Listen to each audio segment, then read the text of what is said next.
அனைவருக்கும் இனிய மதிய வணக்கம். ஒரு முறை அன்னை தெரசா அவர்கள் அமெரிக்கா சென்றிருந்தார்.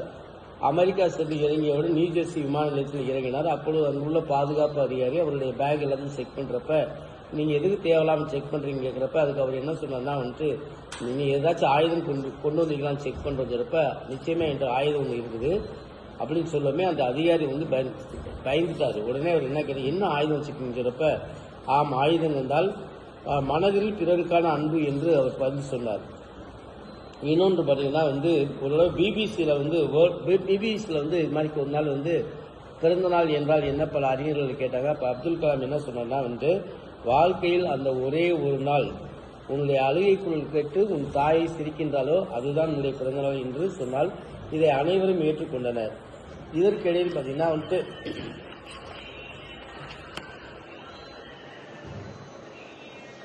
தோழர் ஜீவானந்தம் அவர்கள் காரைக்குடிக்கு திருப்பதிக்கு இடையில சின்ன ஒரு ஆசிரமம் வச்சிருந்தாரு. அந்த ஆசிரமத்தை காந்தி பேரில் வச்சிருந்தாரு.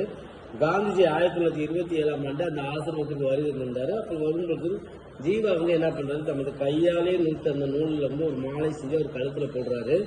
காந்திஜி ஆசிரமத்தை பார்த்து திருப்பி கேட்கிறாரு, உங்களுக்கு ஏதாவது சொத்து இருக்கிறாரு சொல்லுமே. அதுக்கு அவர் என்ன சொன்னார், இந்த பாரதம் தான் என் சொத்துன்னு சொல்றப்ப அதுக்கு காந்தி என்ன சொன்னார், இல்ல நீங்க தான் பாரதத்தின் சொத்து என்று கூறினார்.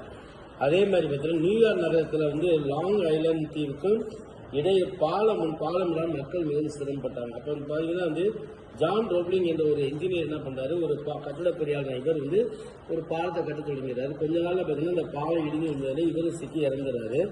அவருடைய மகன் வாஷிங்டன் பார்த்தீங்கன்னா பக்கவாத நோயால் ஆக்சுவலாக பாதிக்கப்பட்டிருந்தார். மேலும் ஒரு வலது கை செயல்முறை இருந்தாலும் தனது சைகை மூலம் தனது மனைவியுடன் சொல்லி பாலம் கட்டு வேலையில இறங்கி அந்த பாலத்தை சரிவர கட்டினார். அந்த பாலம் தான் 10 வருடங்களில் உருவான புரூக்ளின் பிரிட்ஜ். இது தன்னம்பிக்கையினுடைய ஒரு அடையாளமாக இன்றும் திகழ்கிறது. எதிர்பாராத சூழ்நிலை ஏற்படும் பொழுது யார் நிலைக்குலையாக செயலாற்றுகிறார்களோ அவர்களே உண்மையில் பெரிய மனிதர். ஏன்னா வாழ்க்கையில் எதிர்பாராத சூழ்நிலை எவ்வளவு ஏற்பட வாய்ப்பு உண்டு. சுதந்திர போராட்டம் நடந்துகிட்டு இருந்தப்ப ஒரு தடவை பார்த்தீங்கன்னா ஒரு போலீஸ் அதிகாரி, ஒரு ஆங்கில போலீஸ் அதிகாரி நேருவை கைது பண்ண வர்றாங்க. நேரு பதற்றப்பட கிடையாது. உடனே கைது செய்த அவர் நேரு என்ன சொல்றாருன்னா, அந்த அதிகாரியை பார்த்து நகைச்சுவையா சொல்றாரு, நான் உங்களுடைய கிறிஸ்துமஸ் கொண்டாடுறதை வீணாக்கி விட்டேனே என்று கூறினார். அக்காலத்தில் அமெரிக்க சுதந்திர போராட்டம் இருந்துச்சு. சாலை செப்பனிடும் வேலையை இறங்கிட்டாங்க. குறுக்க ஒரு மரம் வந்துருச்சு. அது தூக்குவதற்கு என்ன பண்றாங்க, அந்த ஆங்கில சிப்பாய்கள் என்ன பண்றாங்க, எல்லாமே தூக்கிட்டு இருக்காம தூக்க முடியல. ஒரு ஆள் தேவைப்படுது. உடனே அந்த ராணுவ அது காதில் வாங்கிக்கிற.